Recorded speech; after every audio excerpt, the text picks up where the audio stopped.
Hey, I just finished recording with Dr. Annette Bosworth. I know a lot of you absolutely love her. I do too. She's fantastic. I invited her here because I recently heard her talk on her channel about how she had been opposed to GLP-1's peptide shots. You may have heard people taking Ozempic, Wegovy, semaglutides, tirzepatides. I have been very opposed to them as well. Why? Because the people who were taking them that I knew were not doing well. Also, I was opposed to them because that's not how I got my results. It was carnivore. I believe in the five pillars of reducing our insulin and improving our health, keeping out junky, sugary carbs, eating fatty, nutritious, beautiful meat with all of the nutrients that we need, moving our bodies and muscles, getting good sleep, and dealing with stress. I have experienced the incredible healing benefits of those five things. I have lost half my body weight. I've reversed so many health issues. And yet the people that I saw who were just going to get the shots without doing carnivore, without doing these five things, I saw people on peptide shots just dropping weight, looking gaunt, losing muscle, losing hair. And I thought, that's that's not the right way to do it. And I know that many of you feel the same way. Some of you may have even been on the shots prior to coming to carnivore. But then I heard Dr. Boz on her channel talk about why she had changed her mind. And I thought, wow, you don't hear that many people change their minds on anything anymore. And I just wanted to have a conversation with her about it. This video is not me trying to convince you to try GLPs or not try GLPs. It's not me trying to convince you of a darn thing, except seriously, do those five things. Seriously. Cut out the carbs and junk, eat meat, move your body, get good sleep, and deal with stress. Those five things are going to be a win for everyone. But GLP-1 shots, I don't know. I know some people who are having success, and the people who are currently having success with it were already doing carnivore. They had already done these first two things. These folks were already lifting weights. And if they weren't before, they're doing it now that they're on the shot because they don't want to lose their muscle mass. They were already doing things like mouth taping and sleeping in a cold, dark room and face masks and blue blockers. And they were definitely doing some things to deal with stress. When they have these foundations in place, I've seen some people have positive results from peptides and GLP-1s. There are many peptides, by the way, and our body makes peptides naturally. This is not something artificial that's just being made to shoot us up with like some pharmaceutical drugs. Okay. However, I'm not a doctor. Dr. Annette Bosworth is a doctor. She is a practicing longtime internal medical doctor. She's a published author and a really fabulous person. I hope that it helps to simply have the conversation about what they are, how they have been used horribly, how they can be used in a better way, and even how my loved one is currently using them to get some pretty great results without the traditional symptoms. Again, this is not a, hey, you should do this or hey, you should not do this. It's just a conversation, people. Okay, so I present Dr. Annette Bosworth. Welcome back to the channel. Hi, Dr. Bos. Kelly, thank you very much. I'm trying to remember, was the last time we were together when I was in Alaska? Yes, sorry. Yes, and the bald eagles were above me. Isn't that great? I'm like, ooh, good anchor memory. Good anchor It memory. really was. It was good. All right, so today we're back in our homelands. Yes. And today I want to talk about a topic that I'm very interested in. I'm curious about, not terribly knowledgeable, but enough to know that I'm nervous. And the reason I'm nervous is because we're going to talk GLPs today. hmm And I know that your position has changed on this, and I respect you. One of the reasons I wanted to bring you here to talk about it is because I love it when somebody can change their opinion on something. And Right? right, it's so rare and refreshing. So I guess what I want to know first is why were you against GLPs before? What was it about them that bothered you or your conceptions that have changed? Right. Well, it's a great question, and I completely there's a great saying in medicine that have committed beliefs that you're willing to revisit. Like when you're trying to advise people on their health, understand the science well enough to have an opinion of where you're going, and then don't forget to recheck. Don't forget to check yourself like, okay, head down, mouth shut. I've got that one figured out. Move on to the next problem to learn. And I will tell you, the first time I heard about GLP-1s, I was prescribing Byetta, I think is the first one, right? Is that the first one? 2013, the drug rep comes in and said, I have this thing that you can inject, and my patients are losing weight on it. And I thought, oh no. And she goes, no, no, no, it's for diabetes. And I'm like, well, they definitely need to lose some weight. So let me, and she starts talking about this endocrine process that, I mean, I was like, do I know that? What's the ELSA? What are you talking? I mean, she was talking in the language that, drug reps have to pass a certain level of proficiency for their disease state before they get in front of a physician. And I'm like, wait. Come back in a week. I don't know what you're talking about.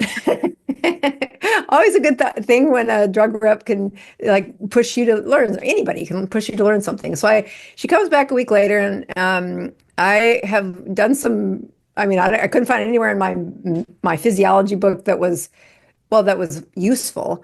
I mean, I think I must have taken a few questions on this in med school, but that's been a hot minute ago. And so as I was reading her literature that she left behind, I thought, okay, all right, I better learn about this. And she comes back and says, yeah, it's like, $400 a pen, but we have a bunch of samples, and just try it on some of your patients. And so internal medicine, you got a bunch of diabetics, and they come into the clinic, and I keep giving out this dang pen and say, yes, you got to inject yourself. And of course, you've got diabetics that prick their finger for blood glucose. They shouldn't be super squeamish about, but nobody likes to inject themselves, right? It's just this thing you got to help them get over. And I must have used that sample for like, I don't know, a good couple years. And in that time, I found like two people that actually said, I want more of that. You got any more samples of that? My insurance won't cover that. And they lost a bunch of weight. And then it was just a total pain to use the drugs because they didn't work that well. They were super expensive. And if you start to hint to people that they're going to lose weight and they don't lose weight, they don't like you very much the next time they come see you. So that's my history lesson of where I began looking at these drugs. And so then again, it wasn't helping much with the diabetics. This was before I was really, I was sending them to the South Beach diet or trying to get those carbs down, but I wasn't using even the word low carb. Okay, so then practice transitions into a ketogenic diet, and I really found that my practice filled with broken brains. I have lots of other people, but broken brains are the thread that seems to connect all of my patients. That if I can get you back to the peak brain performance, you're going to graduate from me, move on with your life, and I will have one less on the roster. That should be the goal for physicians. So I was finding that with a ketogenic diet, there was this parallel of I gotta train you how to think about food again. And in my practice, it was such a parallel of training an alcoholic how to not drink anymore. That there was so many like if your mother didn't teach you some of these things about how to put your head to sleep, how to have a rhythm, how to have a healthy friendships, and then you found booze before you figured those things out. Now you're using that to do all these things. And we've got to reverse engineer and do some teaching. And there isn't a drug in the world that was doing it. I could use drugs that made things a little easier for the patient, but the number one biggest predictor of somebody sober at 5 years, which again, we were doing this to help their brains, it was, did they go to the support group? Did they attend the support group? And so you're like, yeah, it minimizes what I was doing. It really is. You have to have these relationships and have this community of people that you're walking with as you learn the things you might have skipped somehow along the way. So fast forward, now you've got ketogenic world. We've got lots of success, lots of things. I had to eat some humble pie saying, nope, you cannot reverse that. There's been nothing in the literature that you can do to reverse that. And hot diggity, they are reversing medical problems that I never thought were possible.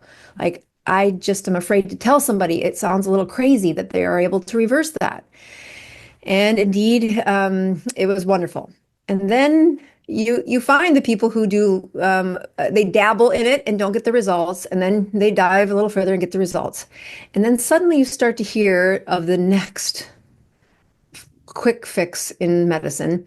And here are these dang injections again that I was playing with in 2013 and thought, oh, good Lord, it can't be that. Yeah. And so, as they first head out into the world, you've got this, you know, audience of people that are in my life and in my practice and in my area of influence, where it is really important that you reframe how you think about food, how we teach you to get joy and pleasure out of things besides food. And those are the people that are making it to the long game. They're the ones who are able to see this course correction in their life. And, I say outwardly, you are not on a ketogenic diet unless you are measured and making ketones. You really do need to study yourself to do this. And then there's this hypnotic, Pied Piper of have an injection and fix everything. And of course, I try not to be cynical, but I was here for fen-phen. I was here, when people said, yes, we're going to use, what was the other one? Naltrexone, which has a little effect, but how do you get people to stop losing weight? How do you get them off of the addiction bandwagon of food rescuing every emotion? Well, you do that with human relationships. And an injection was massively losing weight and in some cases, but there's a reason Ozempic face ended up on the cover of several magazines and on, social media. So without having personal knowledge about what was happening and how other physicians were using it, I mean, I probably did the same thing every other doctor did, which says, oh, that's not the way you do it. You do it my way. And the truth is, there's a lot of things that medicine does wrong, and I think they probably still did some things wrong with this class of drugs. But I have, as you know, you're inviting me on because I have said, oh, let's look carefully at what we can do for the patient that isn't what they've done wrong. What I still think they've done wrong is they put out this drug that says, here is the best effect for most of the people that we are giving it to. And they started out with this massive dose. And of course, doctors are busy. They do not teach nutrition. They do not teach these, touchy-feely, time-consuming things like put relationships back in your life, find, the spirit of what you were intended to do and pour into that. Do acts of service, no, go take the pill, measure your blood sugar, come back in a month. That's how we do it. And when Ozempic and the other GLP-1s that entered the market, go back to Byetta, it was such a tiny dose being used in the most extreme. I mean, we were told to use it in the ones whose hemoglobin A1C is over 13. You're considering insulin, or they're very, very, very advanced diabetic, and then they're spitting in the air with a little bit of this GLP-1. So along comes Ozempic, and they just put this boulder into patients, this huge amount into them. And by golly, you have, side effects that say, well, the anesthesiologist wrote this up that the patient had not eaten in 3 days. Nothing. But there was an aspiration out of their stomach of the food they ate 3 days ago. Yeah, very abnormal. Like, what? That can't be. They snuck something in there. That can't be. No, they were fasting for 3 days in the hospital, and he still had aspiration in his anesthesia complications. Anyway, the power of that message is these hormones are natural in our body. It is one of the parts why did I go to my physiology book? Because, well, we make these hormones. We do this as a product of eating and how our gut speaks to the brain in the world of an endocrine process for pleasure, for satisfaction, for suppressing hunger, and several other things that we're learning about. So that's how I first got into it. That's how I first said, man, they're losing a lot of muscle mass. They're doing things wrong. It's not sustainable. They're gaining weight when they get off of it. But again, that was the first wave of when I had never even, asked a patient to try it. And then things changed. Well, I think myself and probably every person watching could name at least 3 people that they personally know who went on GLP shots, who ended up with thinning hair, no muscle mass. They were so sick they couldn't eat. And Mm, and then they went off of it because they couldn't take it anymore. I can't take it. I got to be able to eat something. And then they gained the weight back. I mean, right. truly, Yeah. everybody at home, if that's you and you know somebody, you just put it in the comments. Yep, don't name names. That's not nice. But we know, I know people, and that's what happened. Yeah. But I believe because of insurance, they had to start everybody off at like standard dosing, and it was so much that they couldn't eat. Well, fast forward for me, I started hearing of some people that I personally knew in the carnivore space who had been completely carnivore, who had been weight training, who were doing everything right. And they were still struggling to get some of the results that I just want to say some of us did get amazing results just from diet and lifestyle change, right? Right. I mean, I've I have never tried a shot of a peptide one, so I know that diet and lifestyle, we all know it's effective. But there were people who said I didn't get those final results I wanted Mhm. until I started taking very low doses of Yeah. peptides. And then I was like, okay, I don't know about the low doses, the slow doses, the peptides, and that's what got me curious. What was giving them these final results? And that's what brings us here today, Dr. Buzz. And Yeah. amen, right? Well, so it is a great, let's start with the people who failed. Hmm. So when I look at the ones who put those heavy doses of GLP-1 on, and they had the checklist, the hair, the skin, the dry mouth, and then the insane lack of being able to eat. Uh, so if you take most people that come into my practice or my world of how do we get you from these major medical problems that have been brewing in your body for 20 to 30 years and get you into the Kelly Hogan lane, healthy, sustainable, sailing without a physician. And the first step isn't to just bam down the calories. Okay, so number one thing when you're looking at these chronically ill patients, and whether or not they identify themselves as that or I identify them, I look for that iron storage is low. They have the nutrients needed to be glowing skin, healthy hair, energy in their brain, a good heart rate, blood pressure, recovery, all that good stuff, right? Uh, they don't have that. No. In fact, whenever you stress somebody's nutrition, you run the risk of hair falling out. That's normal, but you should be growing back some really beautiful hair follicles within 6 to 8 weeks of that stress. And it should be about 4 times the diameter of what you had in the malnourished state if your diet was appropriate. I mean, that hair follicle is a signal that you were doing something stressful. Okay, I'm not asking you not to do that. But when people are losing hair and nothing's growing back, or they have these really spindling hairs and like you didn't put the nutrients back in. You stressed the body, but you did not replace it with nutrients. And I really think when people go carnivore, again, carnivore is one of those lanes that lead to a ketogenic diet, and they often do it by accident. But what they are finding is whole foods or foods that are from animals, and the carbs are absent. The processed food is absent, and the nutrients inside those whole foods, your body does a good job of extracting if you just don't have it so dang swollen, so inflamed.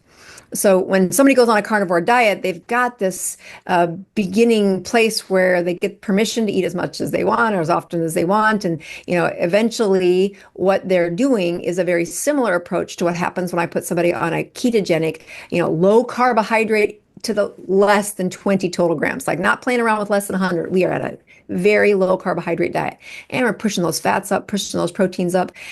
The menu looks very carnivore to me, but sometimes you can only sell them on one word. So we're keto, carnivore, whatever you sell them on. But what happens is the first 2 to 3 weeks when they're doing this, there's an endocrine that's starting to percolate. Your system of hormones is starting to say, oh, I can move again. By definition, when you take out all those carbohydrates, you're lowering insulin. Insulin is that hormone that dictates your fatty molecules, and your fat-based hormones are a big part of that. So by going carnivore, by going ketogenic, they are starting to move around these molecules that talk to every cell, every brain cell, your heart, your tongue, your fingernails. That's what's hormone driven. That's what endocrine means, is it moves and communicates with these cells. When those folks were going on Ozempic and failing with those classic checklists, they were malnourished, their endocrine system never resurrected, and then they went super low calorie. So it's a very similar, like one of the keys to medicine, like why do you want to see a physician who's got gray hair, even if you cover up your gray hair? Because they've been watching people for years. And in your brain, you start to find pattern recognition. Oh, I've seen this before. I've seen this before.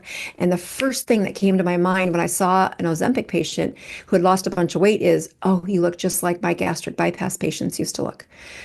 So when you look at gastric bypass, there are new rules involved with the surgical centers that they have to manage the patients for a year, or, they have to sign them up for those things for a year, because what they used to do is cut out that part, take their $70,000 and then ship them off to the internal medicine team. And they were so broken. Their iron was low, their B12 was low, the vitamins that they were supposed to be replacing. Well, the surgeon took out the part of your gut that absorbs those, and now you're just giving them to me, and nobody told them what they said yes to. I mean, it's criminal. Yeah. So then the rules come in that they got to take care of them for a year. And so what they did was they put them in a class with a nurse practitioner, or maybe sometimes it was a surgeon, but rarely. And someone's trying to teach them about nutrition after they've cut out their gut. Now, since then, they make you go to the class before you get the gut cut out, now after, but the profile of the patient looks the same. They have this they have these, they do not look healthy. Yeah. Their skin looks like gray. Their hair is like, and they never resurrected their endocrine system before they lost the weight. And it cripples them. So you take cases like yours. How many years do you think you suffered with, let's say, metabolic problems before you found carnivore? I struggled from the time I was pretty young, but really just the last 5 to 10 years before I found carnivore was when my health was going downhill. Right. So you have this marginal, probably had times where your body peaked through, let the endocrine system do and then it would be muted. And then there'll be times where she did better, and then it would be muted.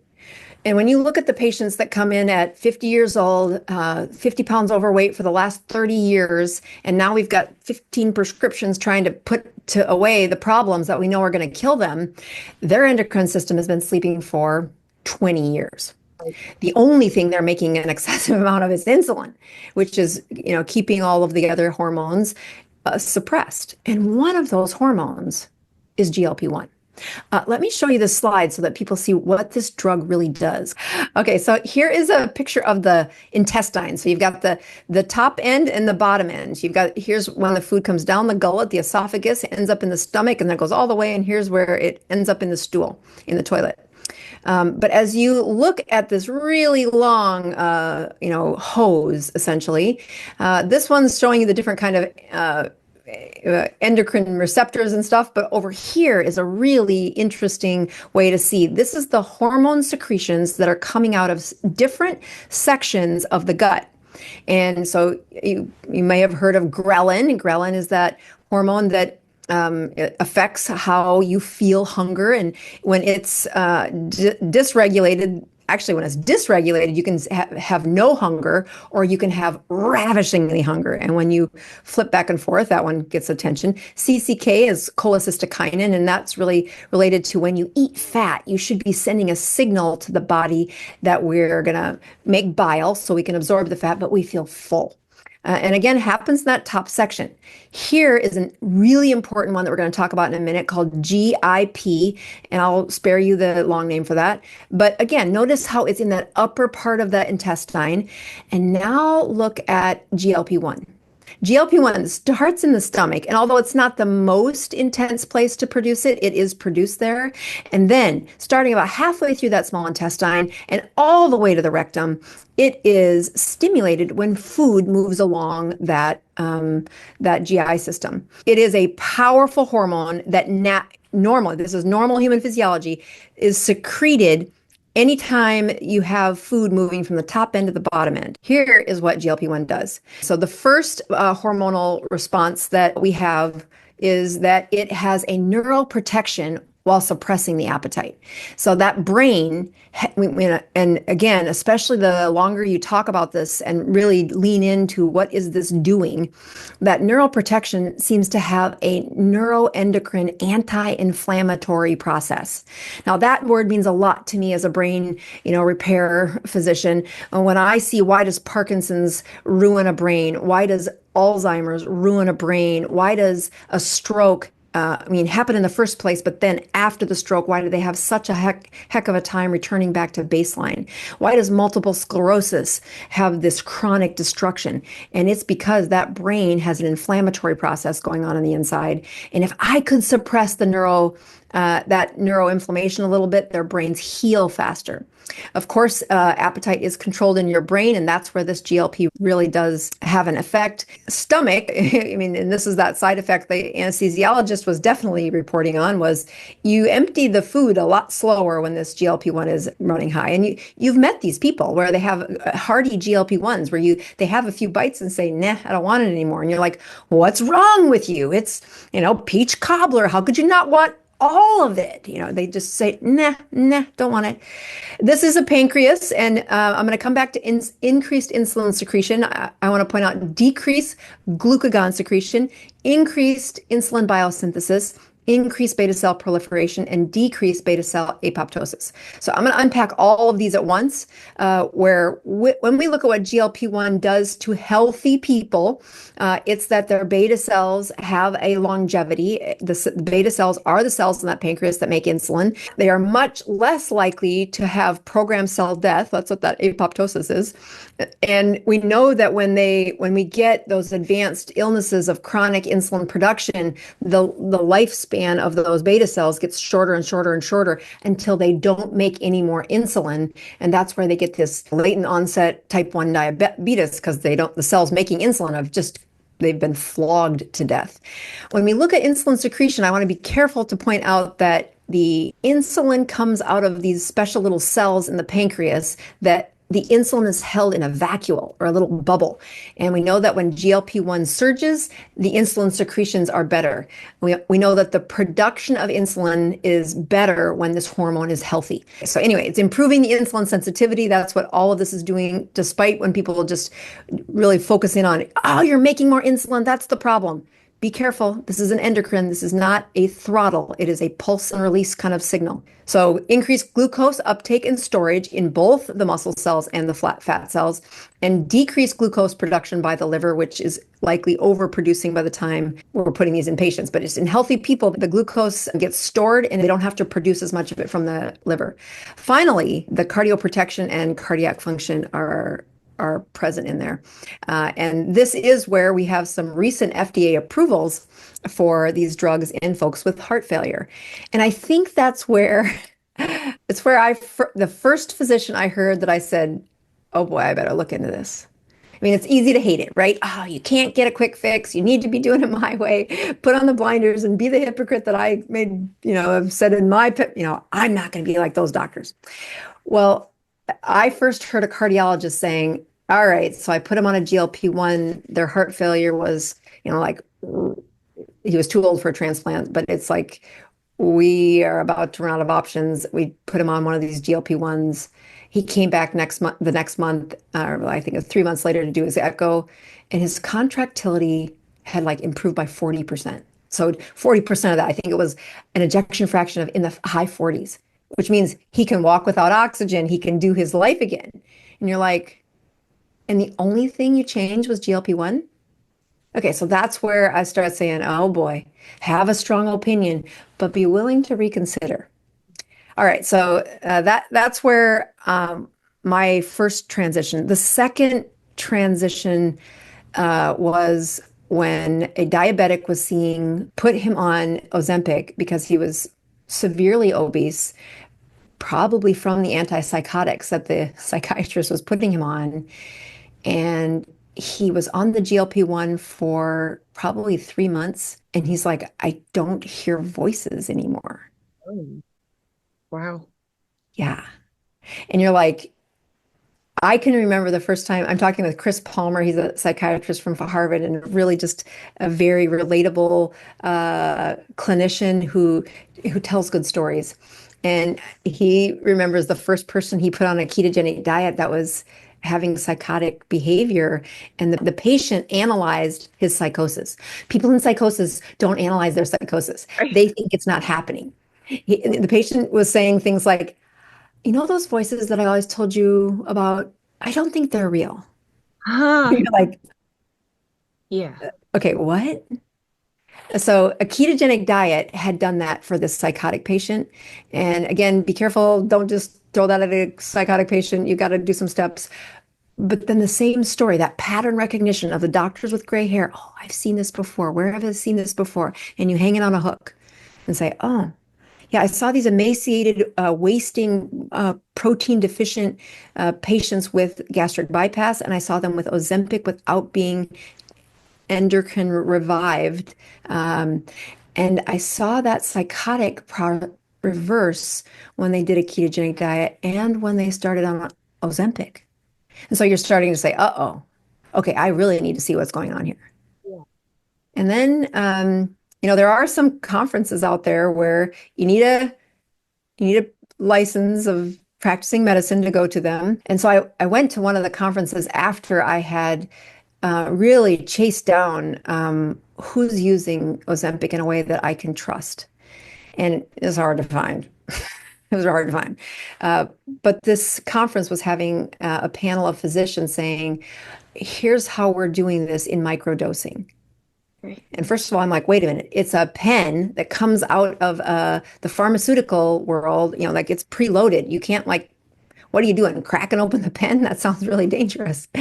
And of course, no, that's not what they're doing. So what's happening was the drug is a peptide, and the peptide would be bought by the pharmaceutical compounding pharmacies, and they would alter the FDA approved molecule, and then they would be able to send out the vial of it, and you would use an insulin syringe to have a tiny little dose administered. I'm talking if the starting dose was 5 milligrams for most of these preloaded pens, we're talking a fifth of that. So on an insulin syringe, it would be like 3 units. Like you need bifocals to see this. And then you're like, that's it. That's it. But the results, I mean, okay, that's where this gets to be very interesting. So let's take in my practice. I've really evolved my practice to say I don't want to take care of folks that aren't willing to be in ketosis. I will take you if you are in advanced ketosis. And I realized I had to teach a class to show people what I mean by that, because they would say, yeah, I made ketones last week. I'm fine. I'm like, oh no, honey, that's not what we're talking about. As we worked through these things and we taught them how to do that, there was a good 80% of them that said, ah, I did it. But what kept me curious is what's going on with those other ones? Yes. And if they're intense, if it was super intense and we had their ketones up in their but then they're human and their endocrine system was so broken. They could smell bread and gain weight. Right. I mean, and so let's dive into some science about what's going on with that patient. So the GLP-1s, and if you remember that GIP was the other really important part of that endocrine surge. When their bodies had been in that chronic high inflammatory state, which is what excessive amounts of insulin has done, their production of GLP-1 was zero. There's no receptors for the GLP-1 here. Where did they go? And that you can make them go away when they were chronically insulin resistant. Now, they did not go away at first. And again, when you could get the other hormones of their body to surge and fall and surge and fall, you could keep a few of them alive. And by alive, I don't mean they're dead. They're downregulated is the correct word, because there's no GLP-1 flowing. There's no satiety they're getting. And I contend that the reason there was no GLP-1 or GIP happening is because they were eating constant processed food. Yeah.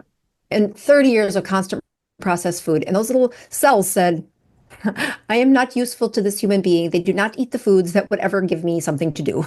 Yeah. So they squish down and so can you resurrect them? Well, you cannot resurrect them without the hormone. Okay. And this is not, I mean, I think the hard part that is really, uh, that I think is a powerful shift to like comparing it to a statin or a beta blocker, a prescription drug where we have found a way to manipulate that cell to behave in a way is that statins were not designed to be in our body. Yes, I can make your LDL receptors on those hepatocytes do what they're supposed to do.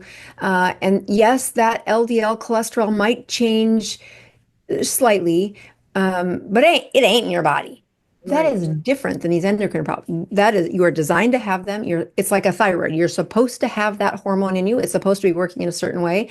And when it's not, at first your body kind of just feels off, but then over time, very strange things happen. And when I look at the folks who didn't get the blessed response that you got from a carnivore diet, they are like that 20 patients that were happening in those population of 200 that what's up with them? And when they would go to the standard physician and get the injection of 5 milligrams, as long as they were in an advanced ketogenic state, things went really well. But if they were saying, I tried that keto thing, now I'm going to try this Ozempic thing. Uh-huh. Now we have a problem because you put on a whole bunch of processed foods. The only foods you're eating still push your insulin response to a pathologic level because you've been practicing that for a long time. You've been making too much insulin for a really long time. And now you took it away, you did ketogenic for like 6 weeks, but then you said I didn't, maybe even 6 months, but you stalled. And part of what happened is, yes, we got these other endocrine hormones to go, but you flatlined this GLP-1 and GIP. So when microdosing came along, and I did this in several of let me just show me what this feels like when I put in a tiny little dose of this. And like any hormone, if I am trying to manipulate and fix a thyroid problem in you, don't ask for 10 days. Part of that 10-day rule is that it takes 10 days to upregulate most receptors in the human body.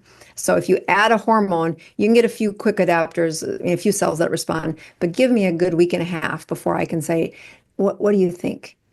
And it was amazing. Like, here are these failed ducklings, these people that just are trying as hard as they can. And although they've improved their health and they are thankful for that, they're not where they need to be if you want to get rid of me.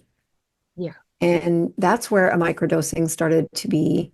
Oh, it's mind blowing. I mean, so I went to this A4M conference and again, panel of physicians using these in their practice. And that's how physicians learn when it's not in the textbook yet. This isn't written science. This is us saying, oh, and not everybody does a ketogenic diet as advanced as I do because it takes a lot of effort to train people to really do this well. And in the standard practice, there's no insurance company that's paying for you to teach them you have to have ketones in circulation in order to get these benefits. Okay, go read a book. They're not going to give you a physician's time and pay for that.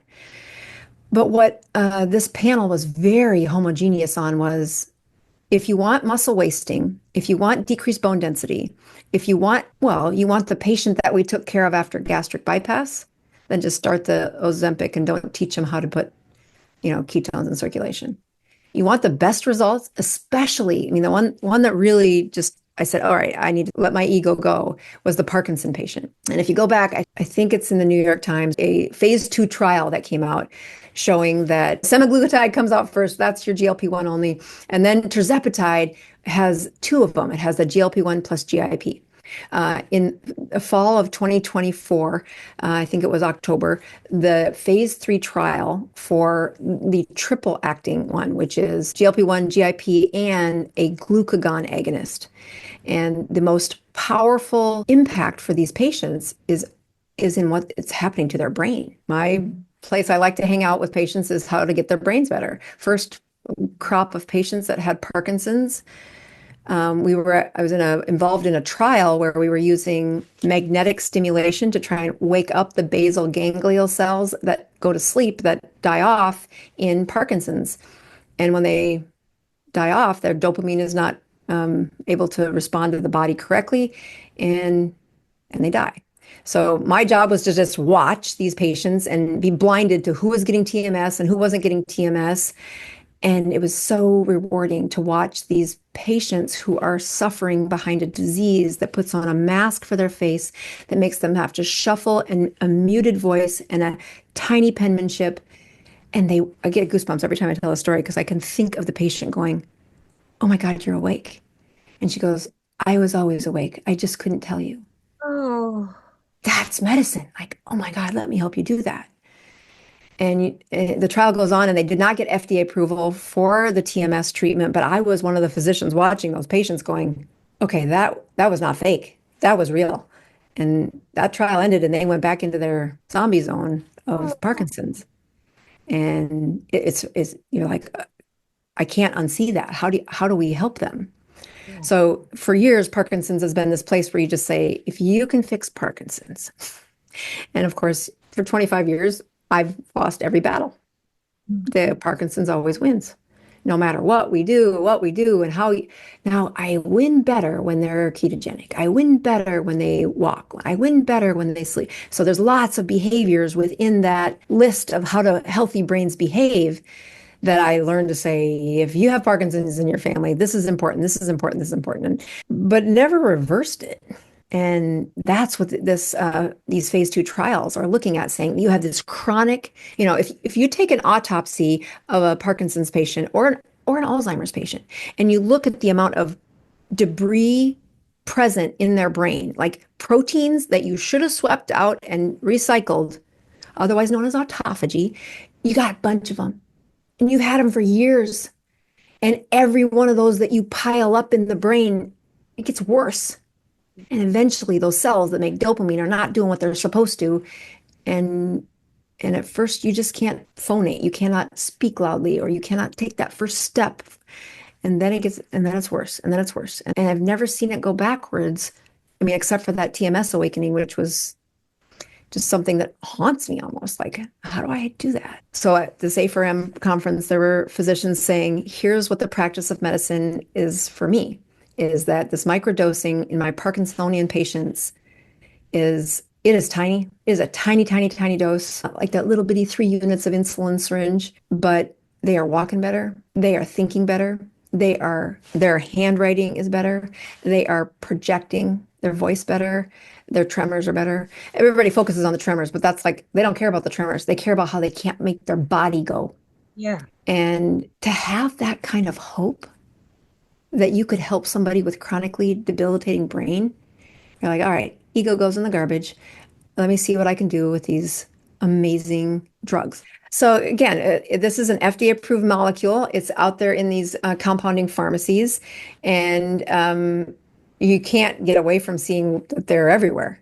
But just to kind of compare price, if one vial of 20 grams of tirzepatide is $200 through a compounding pharmacy, but you go to Eli Lilly and you try to buy 20 grams, which would be 4 vials of the 5 milligrams, is going to be north of $2,000. If you're in a traditional part of medicine, what compounding pharmacy means is your insurance ain't going to cover it.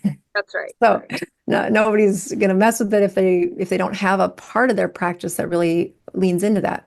People are quick to get on a bandwagon and say, "You're taking the cheap way out." I'm like, wait a minute. This is a hormone that you make in your body, and when you and I make it healthy, I don't want to take thyroid hormone. I don't want to take a peptide. I don't need that. Right. Right. But when you're the patient who your GLP-1 receptors are in the ditch, they're stuck inside the cell, and the only way you get them out is to have the hormone at the beginning.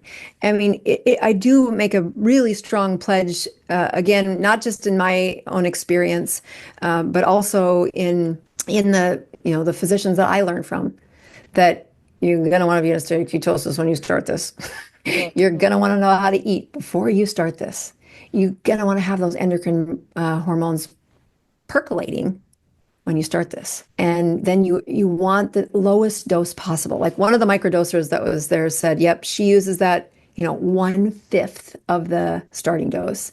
And she lets the patient choose when the second inject, like how you inject every week, because that's what the prescription says. But do you need to?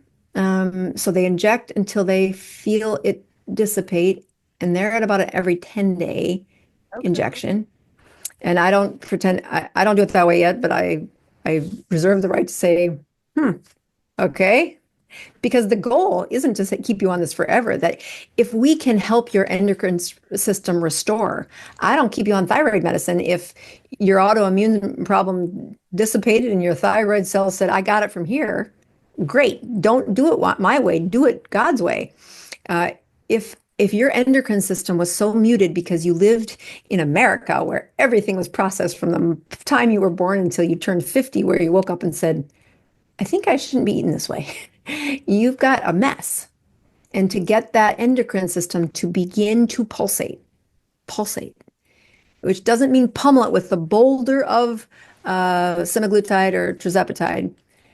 It means get started, and then let's see if we can have an effect on the lowest effective dose and hopefully take you off of it when you don't need it. Okay. This is a lot to take in, Dr. Boss. I did a lot of talking. I should have let you ask more questions. I'm sorry. Oh, no, this is good. I only had 5 questions written down. So the first was, why did we used to not like the GLPs? And I think you and I both agree, because we saw the standardized dosing given to an extent that people can't get the protein in, they can't get enough calories or fat in, they have no energy to go work their muscles at the gym, their hair's falling out, and they looked terrible. Yes. Right. Okay. All right. So then question two is, what did you learn that made you rethink it? Well, these stories of people who are literally their brain function is coming back. And Right. you saw how microdosing, the idea is not that we're going to get you to lose weight because you can't eat anymore. The idea is Yeah. no, you didn't have the GLP and the receptors weren't functioning, but now we give you tiny bits, not so much that you're sick, but tiny bits to sort of reawaken these receptors. And then your brain can sort of feel like, people have reported it feels like their brain comes back online. Right. Well, let me pause in and double click in that question too, because the other part that I knew I was like, oh, this is interesting, was as they're studying semaglutide, they had a trial done in monkeys. And you ever heard of this story yet? Oh, So the trial was done on monkeys that were, well, they're drunken monkeys. So they, this is a place where a cruise ship would come, and the people would get off the cruise ship and they go check out these beautiful islands, and they grab a, beer, and they'd walk down, and the monkeys would come take the beer from them. oh my, And I mean, it's probably not the most thing you should admit, but watching the monkey drink the beer and get drunk was funny. right. And of course, you do it once and you get back on the ship and nothing happens, but that ship comes every other day from a Yeah. new set of people that have never seen a drunken monkey. So you had generations of addicted alcoholic monkeys. Oh no. Yeah, right. And then they each got semaglutide and they stopped drinking. Huh. Wow. Okay. The percentage wasn't, I can't remember off the top of my head, but it just gives me goosebumps. Like you take care of broken brains, and guess what your biggest audience is there's addiction in there. Yes, we can have other things in chronic disease, but addiction becomes this major part of, oof. And it's this, you got to be in relation with the person. You have to really help them. And I still contend that those drunken monkeys are going to go back to drinking when the semaglutide's off. But during the time when they're sober, you can teach this behavior. I mean, that's what I would do if you were a human. But that's where I contend. So the first person I heard this from was that cardiologist, and then I'm like this in primary care who's has psychotic behavior changed, and then I start hearing from the addiction physicians. Okay. And you're like, so psychiatrists love to say things like, "We do not take care of the blood pressure; we just do the brain." And you're like, that's BS. You took physiology. You know how to lower the blood pressure medicines when you need to. Don't just compartmentalize the person. And there are lots of great psychiatrists that don't do that. But when you see a psychiatrist write for a GLP-1 because he's had 6 patients come in with GLP-1, and the psychiatrist is running the addiction clinic saying, okay, He've got resources and money, so I want you to try this. That's a game. That's like on the litmus test. You need to pay attention when a psychiatrist is writing semaglutide. Yeah, and some of the people I know, friends who are doing the microdosing, said that suddenly they are not compulsive online shoppers. Suddenly they don't want the alcohol. Oh, it was easy to cut out coffee this time around. You're like, what is happening? Yeah, so Oh. I know there's that piece there as well with the addiction. That's It, so it has everything to do with that dopamine surge and what this drug does in relation to that. And that is our pleasure hormone, right? I mean, it's kind of oversimplified to say it's just that, but dopamine's also that mismatch that's going on in Parkinson's. yeah, But when you look at most people's food drive, it is the pleasure. It right. is the hedonic side of food. And of course, we're going to get some pleasure from food. But if that's the only way, if that's like the 95% of how your life is pleasurable, you're in trouble. You need to strengthen the other ways that your brain should feel joy and pleasure and fulfillment. But when you're addicted, and I don't care if it's carbs or cocaine or heroin, they don't look outside that lane. They're like, this works, doc, leave me alone. And they're trapped and they've lost so much from whatever they're addicted to. And to help them see it ain't working for you, buddy. It really isn't. And get them to have that first friend, have that first act of service where you do not keep score. You just did it because the world's a better place when you do that. And then they felt the joy. I mean, it's really fun to watch somebody experience that for the first time and they're 60 years old. That's I cool. mean, that's life. Yeah, that's Yeah. good stuff. It is. All Mhm. right. So what are your other questions that I interrupted you for? Let's see here. Number three, if someone you love, Dr. Boz, whether it's a patient of yours or family member, wanted to try GLPs, Mhm. what would be your recommendation for how to do that in the best way possible? Right. You've already Well, said first, get into a state of ketosis yeah. before you try this. Yeah, you're just gonna have so much less side effects and higher benefit, and the lower dose is gonna work better. You have to have the endocrine hormones at least available Yeah. to start. And I don't mean GLP-1. I mean like your estrogen, testosterone, the cortisol, all of the other fat-based cholesterol-derived hormones that are going to be suppressed with a high insulin state.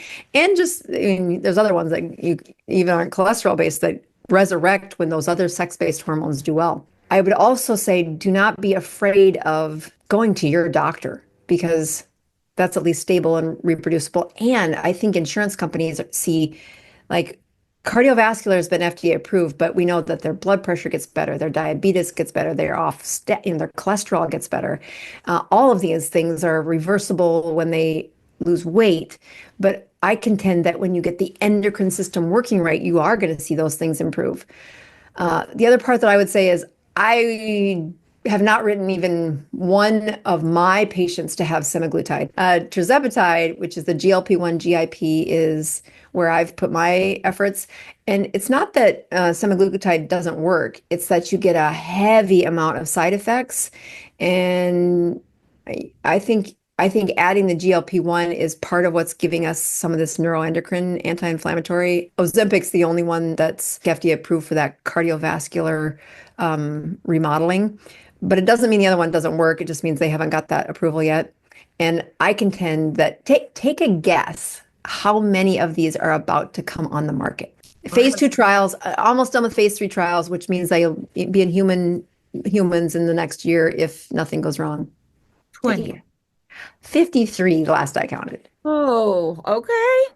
And Wow. most of them have, the GIP, GLP-1, and that third one, which is the glucagon agonist. Again, all augmenting what our body already does. These are not, I mean, I don't know if you can say the word bioidentical with them, but they are emulating our own hormone to do this. So, and it's the triple ones that's the best for that brain repair. That, I mean, if you have you had anybody you personally know die from Alzheimer's Oh, with Alzheimer's? yes. Hmm. Yeah. So welcome to internal medicine. It's 20 years of their life that is gone, and they're alive, but they're not with us. And to know that the reversal of something like that is We don't have any drugs out there that fix this. It is a prevention only process. And even we mean to treat and reverse it, you have some big fights with the shiny shoes and the gray hairs of medicine saying it's not reversible. Okay. And then there's someone saying it is reversible. And so I'm on the team that I think it is reversible. And I think it's the debris inside that brain that has a lot to do with it. It also is how well that neuroendocrine system allows for the repair of a brain. I don't want to be the one saying you're going to reverse Alzheimer's, but I'm hopeful that these chronic, debilitating diseases have a chance in the audience of people who've been led with this, pyramid food pattern, processed food mess for their whole life, essentially. Yeah, Mhm. Alzheimer's and dementia runs very strong in the women in my family. And it's one reason that I'm so drawn to keep my blood sugars low and ketones up. It's, I don't want That to is, get out like that, Dr. Boss. I it's really don't. real. Yeah, Yeah. keep I mean, it's my whole clinic is around it, and I get it. Okay. I wasn't sure if I was going to talk about this next part, but Oh. I think I will. So, my husband has watched me for the last 20 years now as Hmm. I've lost half my body weight. My Mm. brain came back. I can now sometimes beat him on the crossword. Like he has seen this total transformation of his wife. Yay. He's so supportive of everything I do. Loves what carnivore has done for me. But when people ask, "Hey man, why don't you give it a try?" Because he has had about 30 pounds that he would love to lose. Mm. Um, he he's never cut out the carbs. He can lower them a little bit, but then addiction is real, and I It's live with totally real. somebody. It's very hard. He's never been desperate like I was. I mean, I was desperate. He's never been hugely obese like I was. He didn't have boils and joint pain and costochondritis. All right. I had good reason to go through the agony of breaking up with carbs, and his reason has never been strong enough. Right. Well, in the past several months, I started hearing of some carnivores. As you know, keto and carnivore, like you said, the Yeah. 80% are going to cut out carbs, start lifting weights, get sleep, get sun, and their whole health is going to change. Me too. And I'm on 80% where I'm like, yes, everybody should go keto carnivore. And me to my husband, you should go keto carnivore into the whole world. This is what we talk about all the time because we're part of the 80%, right, Dr. Yeah. Boz? It Right. worked. But then I see some people where they are either like my husband, where they're non-starters because addiction Right. is strong, or Amen. they're total starters. They've done it all and they're still struggling because Mhm. it's not getting to the heart of something. They'll say, Right. I've been carnivore for 2 years and my blood sugar is 120 in the mornings. And so of course I'll say, hey, let's bring down that protein and raise up our fat. And Yeah. that's the trick for some of them. Right. Not all, Not right? all of them. Not Mm-mm. all. I mean, what you're really fighting in that patient, and I'm gonna ask them specific questions about your husband, is that you've watched the disease affect them more than it affects, and time isn't always the thing that tells you, well, I only was sick for 6 years. It's what's going on inside that cell. How healthy was your mom when she gestated you? Those things matter, and you don't have control of them. But reversing the problem, I mean, I think that is where physicians have a lot of power, but we also have and responsibility for how can we help the person in front of us. And and I've been caught. I'm just as guilty where you say, I'm doing it the way I was trained. And then you're like, but it's not working for them. It's not helping them.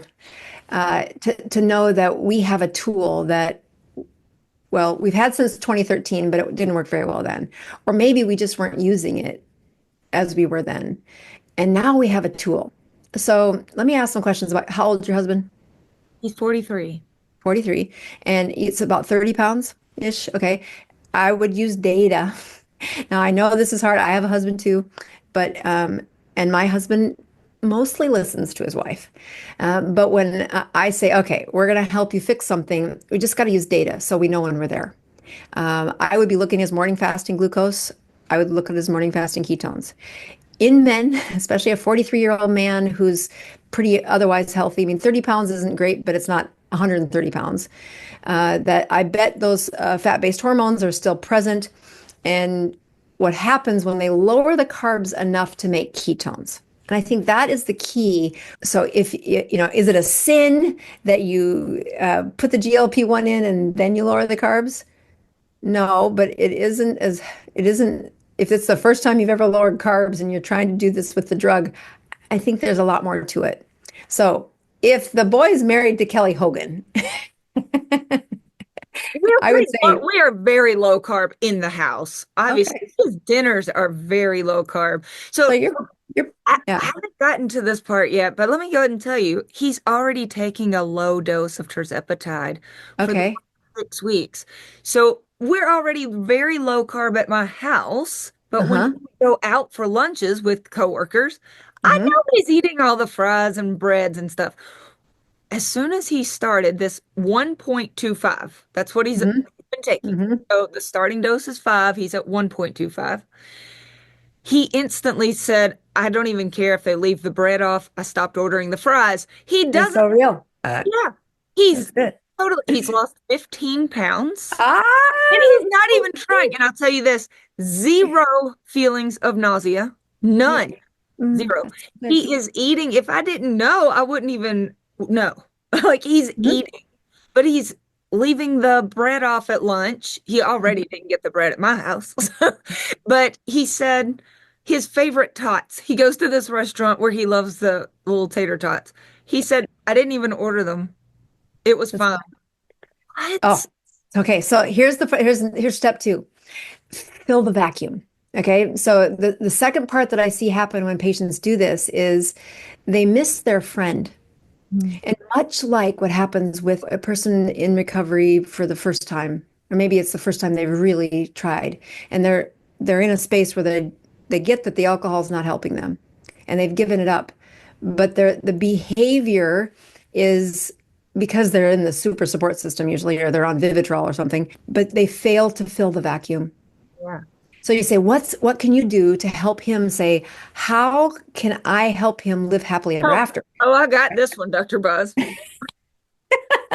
Right. Oh, I'm okay. serious. Yeah. In truth, yes, I am Mhm. his wife. I can't help fill some voids here. Hello. Amen. Like Yeah. it's super important, let's say, rekindle the intimacy. My husband and I just went to Iceland.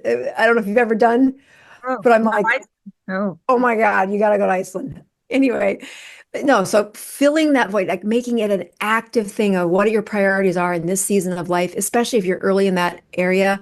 Like my husband and I have, we love games. We like listening to audiobooks together, cribbage. I mean, we have a lovely, intimate life, sex life together. That's two firstborns, very intense, and in many places of our life. But the place when you're really transforming, we're empty nesters now, and we used to be like, I'll tell you, one of the biggest fights in our marriage. We've been married almost 30 years, and we settled it with, I think it was 180 games of cribbage. Like we were fighting, and we knew that no, this is a no-win forward. Someone has to give in, and we just kept playing cribbage for 130. I mean, 108. I can't. I lost count. Well, I also lost the fight, and we moved to Florida. okay. I mean, so I'm just saying that that's a place where we come together as a couple, and it's a safe place. Why do we play it? Just because it's a place where you don't run away from each other. You've got to figure this out, and we take pleasure from it. But you don't get pleasure from things that you don't practice. And so when I look at people that are finding the joy of what's the next season of life look like, and you found that your antidote for your addiction has been muted, great. Fill the void. Yeah. Fill the void with what the life that you want ahead of you.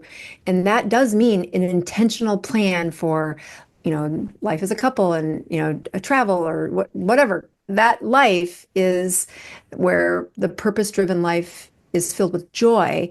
And it's never, especially when you're trying to train a 43-year-old, how do you think differently? Acts of service, if he didn't do them before, or if he did them, but it was just this thing after work that it was this extra thing that I know, God wants me to do, but I just do at the last minute. But you make it intentional. This is what we do as a couple. We go volunteer. You find an action that fills you with joy, knowing it's not going to be great at the beginning, but that is super important for the long-term success of how do you replace the dopamine? I like that. You know what he's doing on his lunch break? Tell Because me, he's sometimes not very hungry at lunch now. He said, I right? actually don't look forward to going out at lunch because he's still kind of full from breakfast. We do eat a Yeah. good, Breakfast. obviously, meat and eggs breakfast. Okay. But for lunch, he's going to the gym. There's a gym. Oh, He works at a university. He's lifting weights. So this is what I advised him, not being a medical professional, but just watching people do peptides low and slow. I said, he's working with a practitioner. I said, if she tries to bump you up, tell her no. You do right. not. I said, you're losing at least a pound per week. You don't need to lose any faster. Do not Mm-mm. bump up. And he hasn't. I'm really thankful that this lady Uh-huh. practitioner listened. I said, I really want you to lift weights because I want you to keep what muscle you have. So he's doing Amen. it on his lunch break. Thankfully, the reducing of carbs, which he's heard me talk about, for 2 decades, has been easy. That, Yeah. yes. So we were already having low carb breakfast, low carb dinners, but now he says the low carb lunch is easy and he's looking good. And this practitioner is keeping track of his insulin and running his lab work really frequently. And she does it's not DEXA, but some type of bod pod I, type scan mhm. monitoring muscle mass and body fat. All of That's that perfect. makes me feel really happy about what he's doing. Those would be the things that I would say to somebody that I love because I love him that Yeah. I would recommend doing. And it's hard for me to watch him do this. Okay, first of all, it's expensive. I Oh, mean, yeah. it is. Mhm. We're not going through insurance because I don't want him at standard dosing. I Mm-mm. said, if they're going to require standard dosing with insurance, we're going to just not do insurance. So So we're not. just as in comparison, so he's pulling up a vial and then They he's give putting it up. him they give him the syringe with 1.25 in it. Oh, yeah. So there's cheaper ways to do it, but I mean, again, I wrote the prescription for one vial. It came from the pharmacy. They paid $200 for it, and it was 20 grams of tirzepatide. Oh, well, I do know that through companies like Mochi and some of these compounding onlines that are certified compounding, you don't want to just go to anybody. Right? I'm Oh, sure I agree with that. well certified. Lavender Sky, I think, is Huh? another one that's been certified. I think he can eventually get onto something like that, but for right now, he's working with somebody local. Yeah, and local, the relationship with the physician is the most important. I mean, the other part that I would do if I were Yeah. you is you can get the tirzepatide from Eli Lilly in a vial. Okay. Now, that vial costs, I think it's 450, $500 for 5 milligrams. So Okay. that's directly from Eli Lilly. It's mailed to your house and you pull up the syringe. So if you've got a 1.25 dose, that's, 100, your doctor can write that prescription. It doesn't, I mean, that's called Zepbound. I don't know if you've heard that. So they have Huh. the one that's in the pre-filled pen, and then the one that's in the vial is Zepbound. And you can do it that way. And then he pulls it up and he gives them an injection. And you don't have to go into the clinic every week. That's Yeah. what I would do It's with doing the mine. injection at home. And just to be clear, we're not paying the 2000 a month. Oh, This lady has us in once a month for the lab work, has him okay, good. once a month for the scan, he takes the shots at home, and it's 3.99 a month. Oh, okay. So you're good. Yeah, it's really That's good. it's not a bad deal. And insurance isn't touched through it. Yeah, right. So, okay, I've got to wrap this up to go get my Okay. daughter. You and I are both huge supporters of get the foundation right, get the food right, get your glucose Amen. under control, get your ketones up, use your muscles, lift weights, get good sleep, go outside, like do the things. And you might be lucky enough to be the 80% that Right. says, "Ooh, I don't have to go and inject myself with anything. Right. I cut out junk. I'm eating well and taking care of the foundations. And thankfully, I don't want to have to shoot myself up with the expense of anything. So Right. until somebody knows if they're part of the 80% or not, like let's start there. Amen? Right. Right. Absolutely. And the truth is that the environment that you have created for him to succeed is not a nothing burger. That that is such a huge part of the framework where he has seen the success. One of my favorite philosophers talks about there's only two things that you can do to influence another human being. And this is for wives and kids and mother-in-laws and all those. And it is not to pay them or bribe or cajole or shame or scold. It is you work on you Hmm. and you stay in relationship with them. Yeah. And that is the gift you've given your husband over the last 2 years, is that the timing is right for him. He might need the help of a small injection. Let's pray it's not forever. And the reason it's successful is in part because of the environment that you helped him create. So, atta girl, best wife ever. Good job. Thank you. I do hope that people who are watching this will at first try the things that we've been, Yeah. harping Mhm. on and singing praises of for years. But if they are part of that percent of the population where they say, "Ah, I'm working so hard at this and something still isn't right," Yeah. you are here to say there might be an option. And I'm here to say she said it, not me. Because frankly, I mean, I have not personally tried it. I am not a doctor. I'm a wife who Mm. watched my husband struggle as a non-starter with this, who's no longer struggling. It's easy That's so for him. cool. It Mm. is so cool. And he feels amazing. I Mm. wouldn't want him to be nauseated and lack of energy. Let me tell you, girl, he feels good. Hey, that's so Good. good. This is Yeah. so that isn't that what we're in medicine for? Get Yes. them so they don't need us. Amen. Yes. Yes. Yes. So Yeah. I haven't looked into all of the super long-term studies of microdosing because And there aren't yeah. any yet. Mm-mm. Right. No, it is where, like I told my nurse, there's another conference that's coming up that's for the, providers to say, all right, what are you doing now? And it's never been more of importance for physicians to say, this is what the practice of medicine is. Like we have a tool and we don't have a randomized controlled trial on how to use it. We have it for safety. And it has been around long enough that I feel very confident in that. But I don't know the answer to a bunch of your questions yet, and we are struggling with this too. Yeah. Hmm. Yeah, Right. so you'll have So to have me back. I would love to. I'm just happy to have the conversation. And if Yeah, anybody watching wants to post in the comments your experience, here's what I don't want in the comments. People saying, I had a horrible experience with it, but they were taking the huge standardized dose. Like, we get that. We're right, opposed to it. And if a person isn't already in a state of ketosis, they're not weight training, they're not getting sleep, of course you had horrible results. right. We're opposed.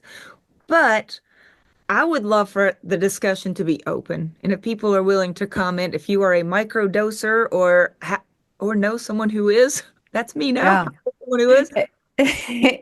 If you look on the news feed this morning, there was a big article that this is what Hollywood's been doing is microdosing. And they're Yeah. not talking about psychedelics, they're talking about GLP-1s. This is absolutely happening. This is absolutely part of our, the cultures here, educating and being a place where we can share how's it working for you. I think that's what the privilege of being an influencer is put the comments in there. Let's talk about it. Yeah, let's talk about it. Thanks for talking about it with me today, Dr. Boz. I You bet. No, honestly, it's great to be on your show. You're doing great things in the community, and I would love to support you in any way. So thank you for inviting me. Oh, and same to you. Thank you. All right, I'll You talk to bet. you. Bye.